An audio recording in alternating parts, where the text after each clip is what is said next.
पर फिल्म की शुरुआत एक एनिमेशन से होती है और हमें एक हिरन के बच्चे की कहानी दिखाई जाती है जिसका नाम है बैम्बी, जो अपनी मॉम के साथ जंगल में रहता था।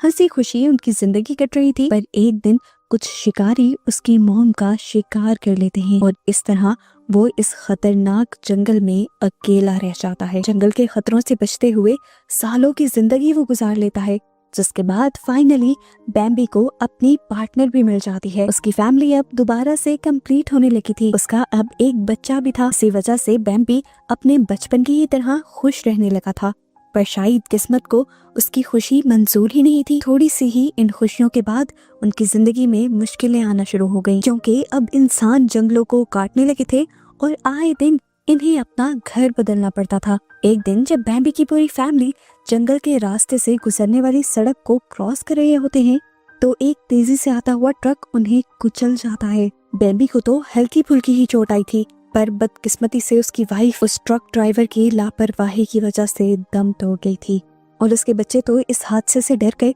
वापिस पीछे वाले जंगल में जा छुपे थे। यहाँ उस ट्रक का ड्राइवर रुकता भी है, लेकिन मदद के लिए नहीं। वो इस टाइम नदी के किनारे जाता है और अपने पास मौजूद टॉक्सिक केमिकल्स के भरे ड्रम्स पानी में बहा देता है, जिसके बाद वो वहाँ से ऐसे भागा था जैसे ये काम उसने किया ही ना हो। बैम्बी जो एक बार फिर अपनी फैमिली को खो चुका था, दुख और गुस्से में पागल हो रहा था। प्यास से तड़पते हुए वो उसी नदी से पानी पी लेता है जिसमें अभी वो आदमी जहरीले केमिकल्स मिला कर गया था। पानी पीने के बाद बैम्बी तड़पने लग जाता है और यहाँ एक पल के लिए फील होता है कि बैम्बी मर जाएगा, लेकिन ये जहर उसकी जान लेने के बजाय उसे एक अजीब सी क्रिएचर में बदल देता है। बैम्बी जब दर्द से तड़प रहा था, तब हम देख रहे थे कि उसकी हड्डियां बढ़ रही थी। हड्डियां टूटकर जुड़ने की आवाजें इतनी खतरनाक थी कि ये सब देखना मुश्किल था। उसके मसल्स भी फूलने लगे थे और दांत भी खौफनाक हो गए थे और अब वो एक प्यारे से हिरन से एक खौफनाक मॉन्स्टर में बदल गया था, जो 4 पाँव के बजाय 2 पाँव पर भी चल सकता था। पहले ही वो अपने गम और गुस्से में पागल था। इस दर्द को सहने के बाद वो कसम खा लेता है कि वो हर हाल में इंसानों से अपनी फैमिली का बदला लेकर रहेगा। अब सीन कट होता है और हम रियलिटी में आ जाते हैं। हमें दिखाई देते हैं जीना और उसका बेटा जो अपनी फैमिली के साथ थैंक्सगिविंग मनाने के लिए जा रहे थे, पर जीना बहुत ज्यादा परेशान थी क्योंकि हमेशा की तरह उसके हस्बैंड ने लास्ट मिनट पर अपना इरादा कैंसिल कर दिया था। अब जीना को अपने बेटे के साथ अकेले ही इतने लंबे सफर पर जाना था। इतनी लंबी ड्राइव वो खुद करने का रिस्क नहीं लेती और एक टैक्सी करवा लेती है ताकि वो जंगल में बनी उस कैबिन में पहुंच जाए जहाँ पर उसकी मदर इन लॉ यानी उसके बेटे बेंजे की ग्रैंड माँ रहती हैं। जंगल के टेढ़े मेढ़े रास्तों की वजह से बेंजे की तबीयत भी खराब रहती है और डैड के ना आने की वजह से उसका मूड भी ऑफ रहता है। तो जीना मजाक में उससे कहती है, अरे आपके डैड नहीं आए तो क्या हुआ, हमें कौन सा इस जंगल में कोई निगल जाएगा। ये सुनते ही ड्राइवर सीरियस हो जाता है और उन्हें वार्निंग देता है कि ये जंगल आम जंगल नहीं है, यहाँ पर अक्सर लोग गायब हो जाया करते हैं। बेंजी को दोबारा वॉमिट होने लगती है और वो एकदम से ड्राइवर को गाड़ी रोकने को कहता है। ड्राइवर ने ब्रेक पर पाँव रखा ही था कि अचानक हुआ धमाका। कोई बहुत ही भारी चीज उनकी टैक्सी से टकरा गई थी, इतनी भारी कि वो चीज गिरने के बजाय गाड़ी ही हवा में उछल जाती है और बैलेंस खराब होने की वजह से खाई में गिर जाती है। सब कुछ उलट पुलट हो जाता है। ज़ेना और बेंजी किसी तरह अपनी जान को बचाते हुए उस टूटी हुई गाड़ी से बाहर निकलने में कामयाब हो जाते हैं।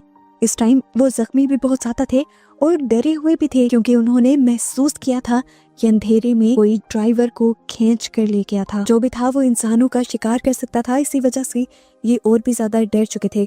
तभी इनके डर को बढ़ाने के लिए जंगल के सन्नाटे में और भी ज्यादा डरावनी आवाज सुनाई देती है। एक गुर्राहट और भारी कदमों की आवाज से उनको एहसास होता है कि उनके करीब कोई शिकार कर रहा है। अपनी जान बचाने के लिए ये दोनों माँ बेटा जंगल में ही भागने लग जाते हैं और आखिर ग्रैंड माँ मैरी के कैबिन तक पहुंच ही जाते हैं। अंदर कैबिन में बाकी फैमिली उनका इंतजार कर रही थी। यहाँ पर साइमन के सारे भाई, उनकी वाइफ्स और बच्चे भी आए हुए थे और सभी का मूड खराब था क्योंकि साइमन यानी बेंजी के डैड नहीं आए थे। यहाँ आकर हमें पता चलता है कि बेंजी की ग्रैंड माँ को डायमेंशिया है। वो हमेशा अपनी चेयर पर बैठकर अजीब अजीब बातें करती रहती हैं और अजीब डरावने स्केचेस भी बनाती हैं। एकदम से अब इनका दरवाजा जोर जोर से नॉक होता है और जैसे ही ये लोग जाकर दरवाजा खोलते हैं तो दिखाया जाता है कि साइमन की फैमिली आई थी। इस टाइम ये दोनों बहुत ही ज्यादा डरे हुए थे और कांप रहे थे।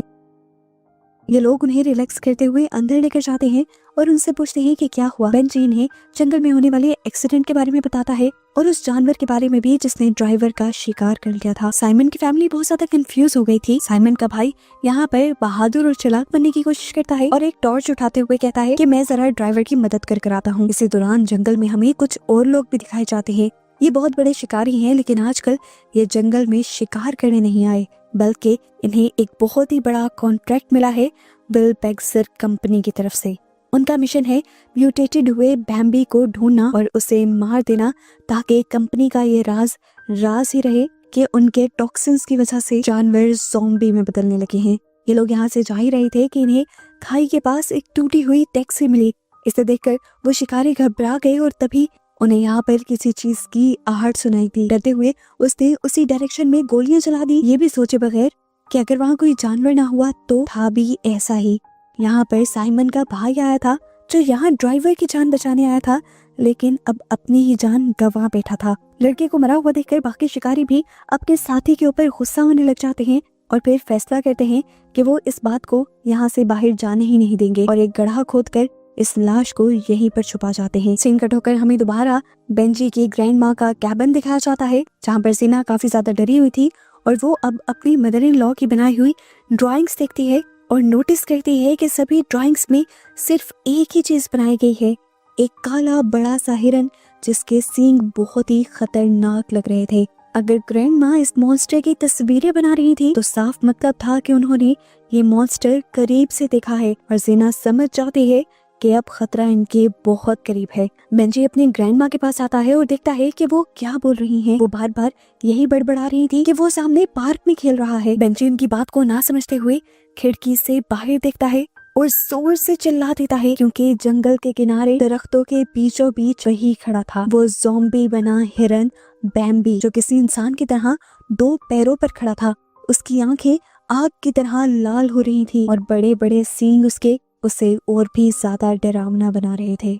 बैम्बी अब जोरदार धाड़ मारता है और कैबिन की तरफ भाग आता है। घर के अंदर भगदड़ मच जाती है। सभी अपने आप को बचाने की कोशिश कर रहे थे, पर बैम्बी तो दरवाजा तोड़ते हुए अंदर घुस चुका था। ज़ैना, बेंजी और बेंजी के अंकल तो अपनी जान बचाने के लिए जल्दी से बाहर निकल आते हैं, पर बेंजी की आंटी अपने आप को बचाने के लिए वॉशरूम में छुपने की कोशिश करती है, पर बैम्बी वहाँ का भी दरवाजा तोड़कर अपने सींग उसकी बॉडी के अंदर एक मर्तबा स्टैब कर देता है। फिलहाल के लिए अपने आप को बचाने के लिए वो वॉशरूम की विंडो से भागकर बाहर निकलती है, तो बैम्बी भी उसके पीछे आ जाता है। ये तीनों जो अब तक गाड़ी में बैठ चुके थे, ये अपनी आंखों से देखते हैं कि बैम्बी बेदर्दी से उसके गले में अपने सींग स्टैब करते हुए उसे अब मार चुका था। इधर ये लोग लगातार अपने आप को बचाने के लिए इस कार को स्टार्ट करने की कोशिश कर रहे थे, पर ये कार तो स्टार्ट होने का नाम ही नहीं ले रही थी।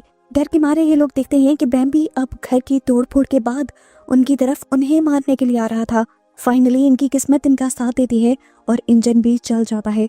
वैन को स्टार्ट करते हुए ये लोग उसे रोड की तरफ निकाल लेते हैं, लेकिन बैम्बी भी बड़ी बड़ी छलांगे लगाते हुए अब इनके पीछे था। वो बार बार इनको रोड से नीचे गिराने की कोशिश करता रहा, पर बेंजी के अंकल एक अच्छे ड्राइवर थे। काफी देर तक उन्होंने अपना बैलेंस बनाए रखा और स्पीड भी तेज रखी, जिसकी वजह से ये लोग बचकर बैम्बी से आगे निकल गए।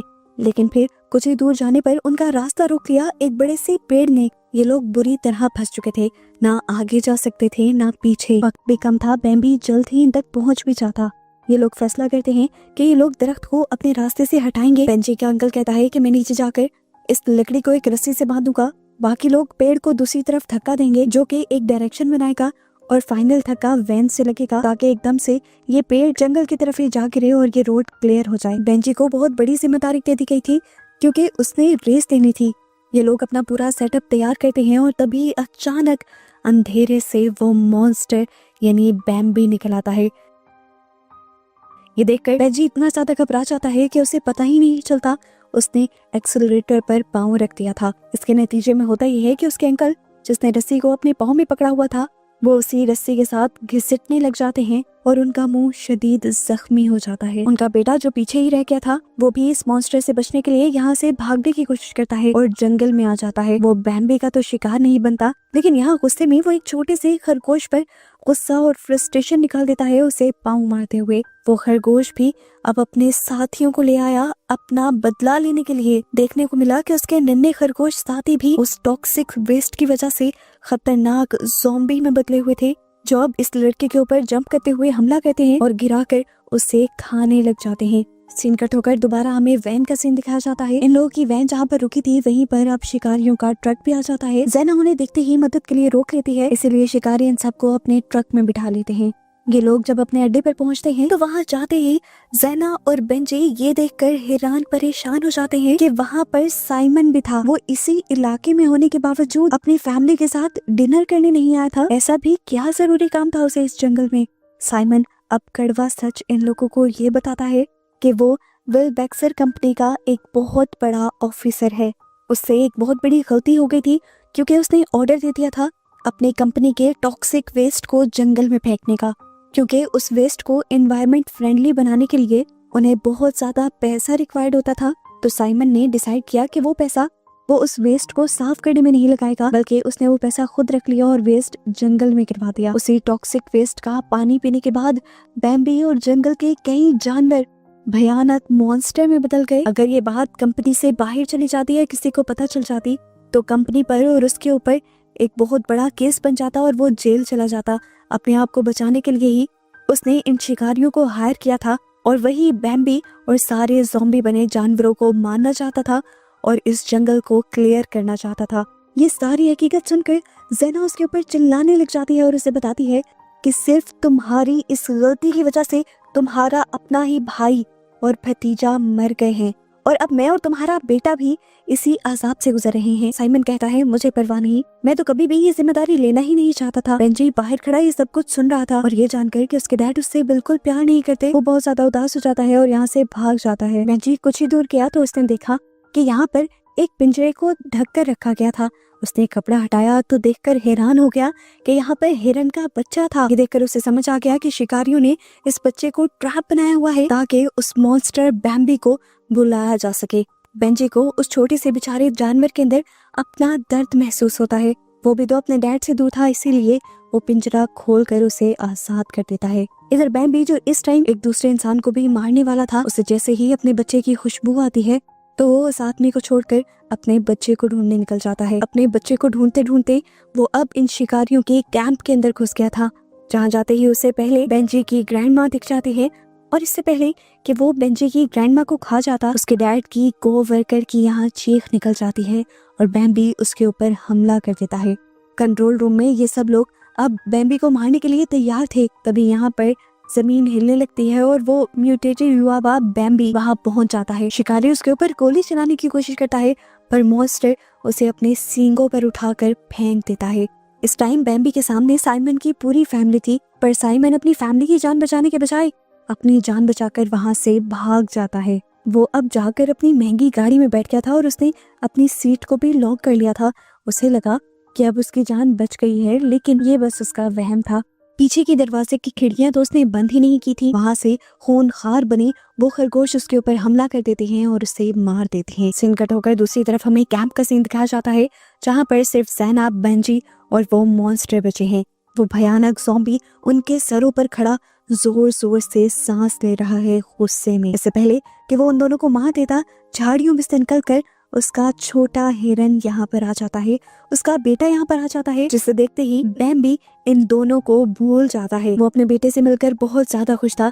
ये दोनों अब एक दूसरे से मिलने का जश्न मनाते हैं, लेकिन इसके बावजूद भी कहानी यहाँ खत्म नहीं होती। हमें दिखाया जाता है वो शिकारी जिसे इस मॉन्स्टर ने सिर्फ उठाकर फेंका था, वो अभी भी जिंदा था और अपनी आखिरी सांसों में वो अपनी बंदूक को उठाते हुए बैम्बी को गोली मार देता है और मरते मरते भी वो शिकारी हंसता है, इतनी घटिया हंसी कि जैसे उसने कोई बहुत बड़ी जंग जीत ली थी। इसी टाइम पर अंधेरों में से ग्रैंडमा निकलती है और गुस्से में आकर इस जालिम इंसान को मार देती हैं, उसके सीने में एक चाकू स्टैब करते हुए। आखिर वो भी अपने अंजाम को पहुंच जाता है, जिसके बाद ज़ैना मैरी को लेकर अपने पास आ जाती है यहाँ पर ये तीनों मिलकर एक बहुत ही इमोशनल सीन देखते हैं कि कैसे एक बाप बेटा मिलकर भी बिछड़ गए थे। उस शिकारी की लगने वाली गोली की वजह से अब बैम्बी मर गया था और वो छोटा हिरन अपने बाप को बार बार जगाने की कोशिश कर रहा था, लेकिन अब वो जागने वाला नहीं था। इस बच्चे ने भी अपने डैड वाली ही किस्मत पाई थी। वो भी अब बैम्बी की तरह पूरी जिंदगी अकेले गुजारने वाला था। और ऐसे इन्हीं सबको दिखाते हुए ये मूवी यहाँ खत्म हो जाती है।